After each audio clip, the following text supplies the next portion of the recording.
Guerre en Ukraine. Leur dernière rencontre dans le bureau ovale en février avait été un tel fiasco que les espoirs de paix entre l'Ukraine et la Russie avaient été douchés. Cette fois-ci, l'entrevue de Volodymyr Zelensky et Donald Trump à la Maison-Blanche s'est bien mieux passée lundi 18 août. Mais toujours est-il qu'une semaine après, ce lundi 25 août, il reste difficile de voir se profiler la paix. Pour éviter que ne se reproduise l'échec cuisant des discussions du 28 février entre le président américain et son homologue ukrainien, qu'il avait humilié devant les journalistes, des dirigeants européens, dont Emmanuel Macron, étaient venus pour appuyer la position de Kiev. Cette dernière était sommée par le républicain d'accepter des concessions après le sommet Trump-Poutine en Alaska qui n'a pas permis d'arrêter les combats en Ukraine. Guerre en Ukraine. Dans le Donbass, ces fortifications ukrainiennes auxquelles se heurte la Russie. Leur présence a dû être bénéfique puisque la rencontre s'est déroulée de façon plutôt positive. À l'issue du rendez-vous, sans rentrer dans les détails, Trump a fait plusieurs promesses, comme la mise en place de garanties de sécurité fournies par l'Europe en coordination avec les États-Unis sous 10 jours. Ceci afin de prévenir toute nouvelle attaque russe sur ce pays en cas d'accord de paix avec Moscou. Le républicain avait aussi affirmé avoir commencé les préparatifs d'une rencontre entre les présidents ukrainiens et russes. Pas de rencontre Zelensky-Poutine prévue. Oui mais voilà, une semaine plus tard, les belles promesses et les espoirs s'effritent. La perspective d'une rencontre s'est considérablement éloignée, à entendre les déclarations venues de Moscou, Washington ou Kiev. Le chef de la diplomatie russe, Sergueï Lavrov, a accusé vendredi 22 août le président ukrainien de bloquer l'organisation d'une éventuelle réunion avec son homologue russe, au lendemain de critiques similaires du dirigeant ukrainien envers Moscou. À ce stade, il n'y a pas de rencontre prévue, a-t-il ajouté. Poutine est prêt à rencontrer Zelensky lorsque l'ordre du jour de ce sommet sera prêt.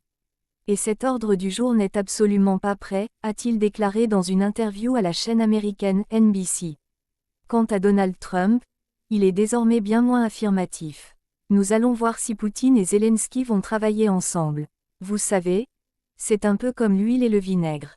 Ils ne s'entendent pas très bien, pour des raisons évidentes, a-t-il déclaré, perspicace, à des journalistes à Washington. Un peu plus tard, il a dit se donner 2 semaines pour décider de sa ligne.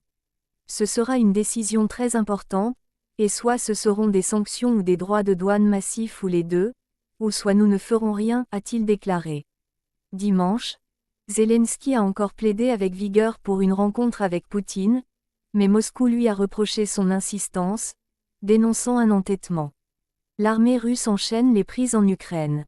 Et pendant ce temps-là, sur le terrain, la situation ne s'améliore pas, loin de là.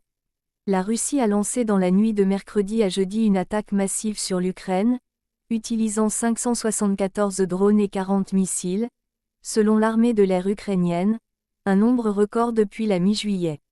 À Kostiantynivka, forteresse ukrainienne menacée par la progression russe dans cette région, des bombardements ont duré plusieurs heures vendredi et fait un blessé, selon le gouverneur Sergueï Gorbounov. L'armée russe poursuit ses avancées, qui se sont accélérées ces derniers mois face à un adversaire en infériorité numérique.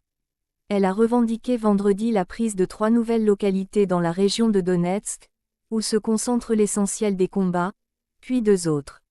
Samedi, ce qui marque un pas de plus vers la ville de Kostiantynivka, bastion important sur la route de Kramatorsk qui est pour sa part un point clé pour la logistique ukrainienne sur le front de la région de Donetsk. Le lendemain, dimanche, l'armée ukrainienne a assuré avoir repris 3 villages de cette région, mais ce lundi 25 août, une nouvelle prise russe a été revendiquée, celle du village de Zaporizhzhia dans la région de Dnipropetrovsk. Les garanties de Trump, un gros point de blocage. En attendant une éventuelle accalmie, certains points de discussion bloquent encore, les fameuses garanties évoquées par Trump. Il a déclaré mardi qu'un soutien aérien américain ainsi que l'envoi de troupes européennes en Ukraine pourraient en faire partie, mettant en garde contre une situation difficile si les négociations entre Kiev et Moscou échouaient.